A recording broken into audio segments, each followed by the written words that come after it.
जय श्री कृष्ण दोस्तों। दोस्तों, क्या आपने कभी सोचा है कि आखिर क्यों कुछ घरों में ऐसी संतान पैदा होती है जो अपने माता पिता को बहुत दुख देती है। आपने देखा होगा कि कई बार पति पत्नी में सामंजस्य नहीं बन पाता, जबकि दोनों अपनी ओर से भरसक प्रयास करते हैं, फिर भी उनके रिश्ते में तालमेल नहीं बैठ पाता। आखिर ऐसा क्यों होता है? क्यों एक पिता अपने पुत्र को पालने में कोई कसर नहीं छोड़ता? वह हर संभव प्रयास करता है कि उसका बेटा हमेशा सुखी रहे, लेकिन जब वही बेटा बड़ा होता है तो वह अपने पिता को दुख देता है। क्यों? एक व्यक्ति अपने खान पान में सतर्कता बरतता जीवन जीता है, फिर भी उसका पूरा जीवन बीमारियों से घिरा रहता है। और क्यों कोई व्यक्ति दिन रात मेहनत करने के बावजूद भी अभावों में जीवन बिताने को मजबूर होता है? आखिर ऐसा क्यों होता है? दोस्तों, ऐसे अनगिनत प्रश्न है जो हमारी समझ से परे है। दोस्तों, हमारे धर्म ग्रंथों के अनुसार पूर्व जन्मों में किए गए कर्मों का फल हमें इस जन्म में भुगतना पड़ता है। कर्म चाहे अच्छे हो या बुरे, लौट कर जरूर आते हैं। कोई माने या ना माने, लेकिन यह बात बिल्कुल सत्य है कि हमारे कर्म हमारे पास वापस जरूर आते हैं। कहीं किसी के घर में सुख देने वाली संतान जन्म लेती है तो कहीं दुख देने वाली। आखिर ऐसा क्यों होता है? दोस्तों, कहीं ना कहीं यह सब हमारे अपने ही कर्मों का फल है, जिसके कारण यह सब होता है। दोस्तों, इन बातों को समझने के लिए हम आज आपको एक कथा सुनाने जा रहे हैं जो हर व्यक्ति के लिए महत्वपूर्ण है। मेरा आपसे निवेदन है कि इस कथा को अंत तक पूरा सुनिएगा। इसमें हम आपको बताएंगे कि कैसे पूर्व जन्म में किए गए कर्म इस जन्म में हमारे जीवन को प्रभावित करते हैं। दोस्तों, कथा को शुरू करने से पहले कमेंट जय श्री राधे कृष्ण। वीडियो को भी लाइक करें और अपने दोस्तों के साथ भी शेयर करें और चैनल को सब्सक्राइब करना ना भूलें। तो अधिक देर ना करते हुए इस कथा को शुरू करते हैं। दोस्तों, यह बहुत पुराने समय की बात है। एक गांव में दो कुत्ते रहते थे। दोनों पक्के दोस्त थे। वे हमेशा साथ रहते, साथ खेलते, साथ खाते पीते और साथ सोते थे। उनमें से एक का नाम था धीरू और दूसरे का नाम था वीरू। एक दिन धीरू और वीरू जब आराम से बैठे थे तो वे आपस में बातें करने लगे। धीरू बोला, मित्र वीरू, कभी कभी मैं सोचता हूँ कि हमने कौन से ऐसे बुरे कर्म किए थे जो हमें इस जन्म में कुत्ते का जन्म मिला है। सुबह से शाम तक दौड़ते दौड़ते हालत खराब हो जाती है, तब कहीं जाकर पेट भरने को थोड़ा बहुत मिलता है। कई बार तो जिस दरवाजे पर जाता हूँ तो वहां से डंडे मारकर भगा दिया जाता है। खाना तो दूर की बात, उल्टा डंडे की मार खानी पड़ती है। वीरू ने सहमति जताते हुए कहा, मित्र धीरू, तुम बिल्कुल सही कह रहे हो। कभी कभी तो बैठने की भी जगह नहीं मिलती। जहां थोड़ी देर के लिए बैठता हूँ तो कोई आकर डंडे मारकर वहां से भी भगा देता है। ना तो ठीक से बैठ पाते हैं, ना आराम से लेट पाते। कहूँ तो अब यह जीवन बोझ लगने लगा है। धीरू ने सिर हिलाते हुए कहा, वीरू, इसमें कोई शक नहीं कि हमने पिछले जन्म में जरूर कोई बुरे कर्म किए होंगे। यही वजह है कि हमें इस जन्म में यह दुख भरा जीवन जीना पड़ रहा है। धीरू आगे कहता है, वीरू, मुझे लगता है कि हमें अब कुछ करना चाहिए। क्यों ना हम तीर्थ यात्रा पर जाएं? तीर्थ की यात्रा, भगवान के दर्शन और साधु संतों का आशीर्वाद लेने से हम दोनों का कल्याण हो सकता है। यह जन्म तो हम नहीं बदल सकेंगे, लेकिन कम से कम अगला जन्म तो सुधर ही सकता है। दोस्तों, यही सोचकर एक दिन धीरू और वीरू ने तीर्थ यात्रा पर जाने का निश्चय किया। हालांकि उन्हें रास्ता नहीं पता था, लेकिन उन्होंने ठान लिया था कि यात्रा आरंभ करनी चाहिए। रास्ता तो धीरे धीरे मिल ही जाएगा। अगले दिन सुबह होते ही दोनों यात्रा पर निकल पड़े। रास्ते में चलते चलते जब रात हो गई तो वे एक गांव के बाहर एक बड़े पेड़ के नीचे रुक गए। दिन भर की थकान से वे इतने चूर हो गए कि तुरंत सो गए। सुबह उठने के बाद उन्होंने फिर से अपनी यात्रा प्रारंभ की। चलते चलते लगभग दोपहर का समय हो गया तो उन दोनों को भूख का एहसास होने लगा। धीरू ने वीरू से कहा, मित्र, अब तो मुझसे और भूख के मारे जान निकल रही है मेरी। इस पर वीरू ने कहा, तुम सही कह रहे हो मित्र। देखो, सामने जो गांव दिख रहा है उसके पास एक घना पेड़ भी है। पहले वहां थोड़ा आराम कर लेते हैं, फिर गांव में जाकर खाने का कुछ इंतजाम देखेंगे। हो सकता है वहां कुछ खाने के लिए मिल जाए।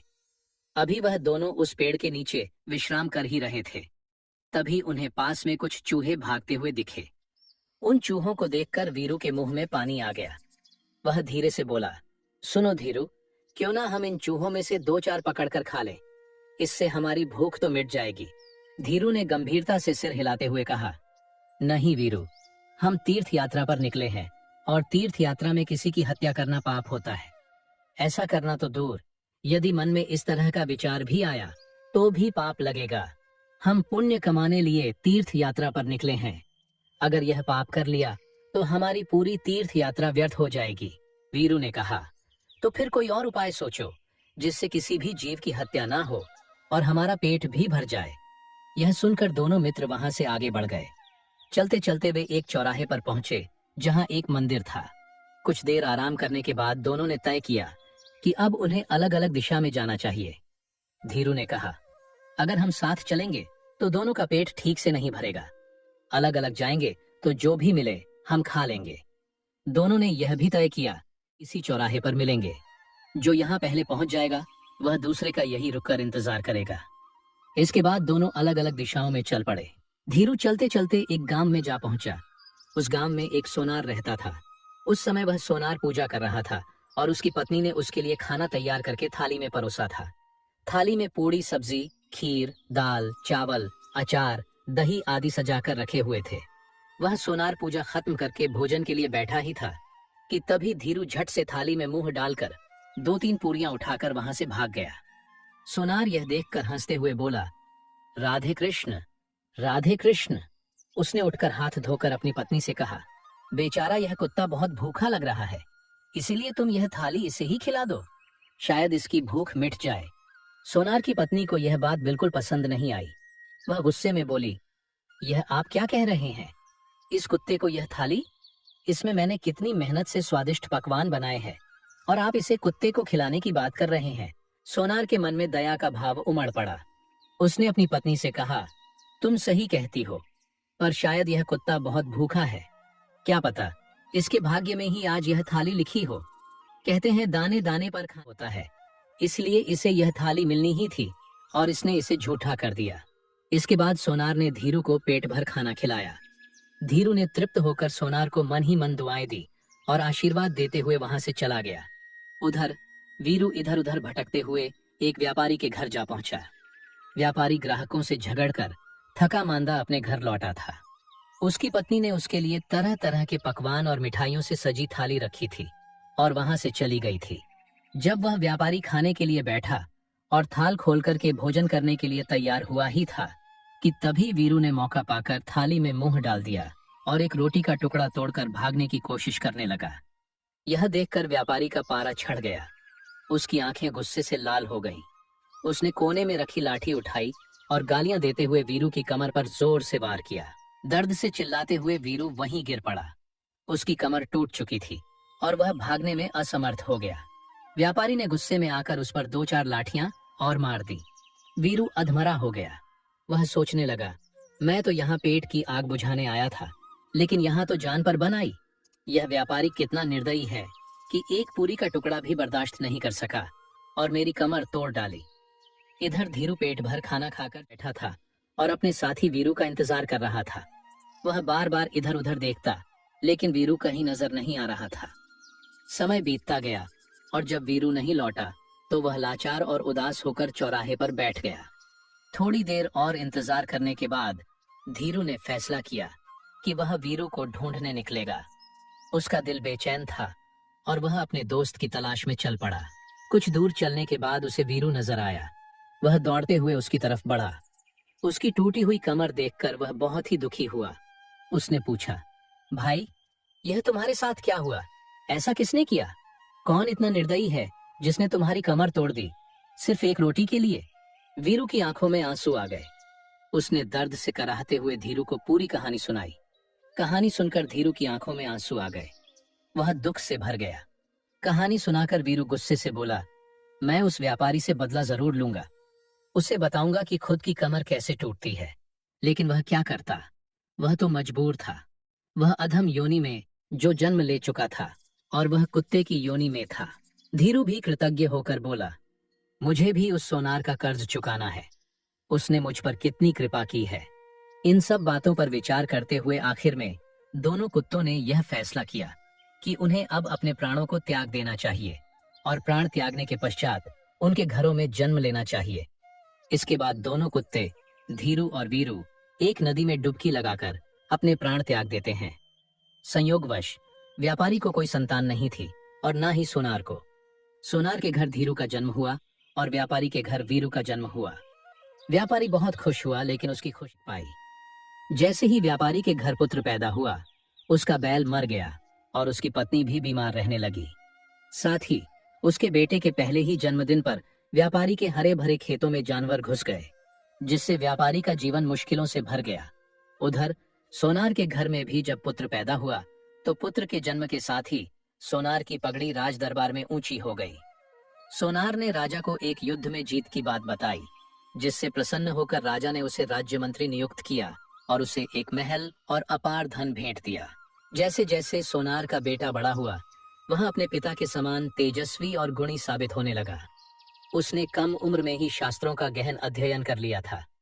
उसकी विद्वता का आलम यह था कि बड़े बड़े विद्वान भी उससे शास्त्रार्थ में पराजित हो जाते थे। यह देख सोनार का हृदय गर्व और आनंद से भर जाता था, क्योंकि उसका पुत्र उसे हर कदम पर सुख देता था। वहीं दूसरी ओर व्यापारी का बेटा बिल्कुल अलग स्वभाव का निकला। वह आलसी और दुष्ट प्रवृत्ति का था। हर छोटी बड़ी बात पर अपने पिता को ताने मारता, गालियां देता और घर का पैसा जुए में बर्बाद करता। व्यापारी अपने बेटे की ऐसी हरकतों से परेशान होकर अत्यंत दुखी रहने लगा। अंततः उसने सोचा कि बेटे को उपाय करना चाहिए। इसी सोच के साथ वह एक प्रसिद्ध ज्योतिषी ब्राह्मण के पास गया। उसने देखा ज्योतिषी ब्राह्मण अपनी कुटिया के बाहर ध्यान मग्न बैठे थे। फिर वह व्यापारी उनके पास गया और अपनी समस्या उसके सामने रखी। ज्योतिषी ब्राह्मण ने उसकी बात सुनी और कहा, तुम्हारे बेटे को सुधारने का सबसे अच्छा उपाय है उसका विवाह। तुम अपने बेटे का विवाह करवा दो। विवाह का बंधन अक्सर बुरे से बुरे स्वभाव को भी बदल देता है। फिर व्यापारी ने ब्राह्मण को प्रणाम किया और घर लौटकर तुरंत अपने बेटे का विवाह कराने का निर्णय लिया। वह अपने पुत्र के लिए योग्य कन्या की तलाश करने लगा। उधर सोनार ने भी अपने पुत्र के विवाह का विचार किया और शीघ्र ही उसका विवाह एक सुशिक्षित और गुणी लड़की से करवा दिया। सोनार की बहू ने आते ही अपने ससुराल को स्वर्ग बना दिया। उसका व्यवहार ऐसा था कि उसने पूरे परिवार को खुशियों से भर दिया। दूसरी तरफ व्यापारी ने भी अपने बेटे का विवाह करवाया, लेकिन विवाह के अगले ही दिन एक भयानक घटना घटी। उसका बेटा अचानक चल बसा। बहू ने घर में आते ही कोहरम मचा दिया और रो रो कर अपने ससुर को कोसने लगी। बहू के कटु वचन से सदमे में चला गया। उसने अपनी हालत पर रोते हुए दीवार से सिर पटकना शुरू कर दिया और चिल्लाने लगा, मेरा बेटा मेरी कमर तोड़कर चला गया। दोस्तों, यह कहानी हमें सिखाती है कि जैसा हम कर्म करते हैं वैसा ही फल हमें भोगना पड़ता है, चाहे वह कर्म इस जन्म के हो या पिछले जन्मों के। जैसे इस कहानी में सोनार ने अपने जीवन में अच्छे कर्म किए, जिसके कारण उसे एक सुखद और गुणवान संतान मिली। वही व्यापारी के बुरे कर्मों का परिणाम उसे दुखी और अहंकारी संतान के रूप में मिला है। कि हमारे जीवन में जो भी सुख दुख आते हैं वे हमारे कर्मों का परिणाम होते हैं। पति पत्नी में अनबन, घर में क्लेश या कोई अन्य समस्या, यह सब हमारे पूर्व जन्म के कर्मों का फल है। कर्मों का भोग धार्मिक और आध्यात्मिक दृष्टिकोण से मिलता है। धार्मिक और आध्यात्मिक साहित्य में कहा गया है कि अच्छे कर्मों से सद्गुणों और शुभ परिणामों की प्राप्ति होती है, जबकि बुरे कर्म जीवन में कष्ट और दुख लाते हैं। तो दोस्तों, आशा है यह कहानी आपको जरूर पसंद आई होगी। अगर यह वीडियो आपको अच्छी लगी हो तो वीडियो को लाइक और चैनल को सब्सक्राइब अवश्य करें। इस वीडियो को अपने दोस्तों के साथ भी शेयर करें। कमेंट बॉक्स में लिखिए जय श्री राधे कृष्ण। तो मिलते हैं अगले वीडियो में, तब तक के लिए धन्यवाद।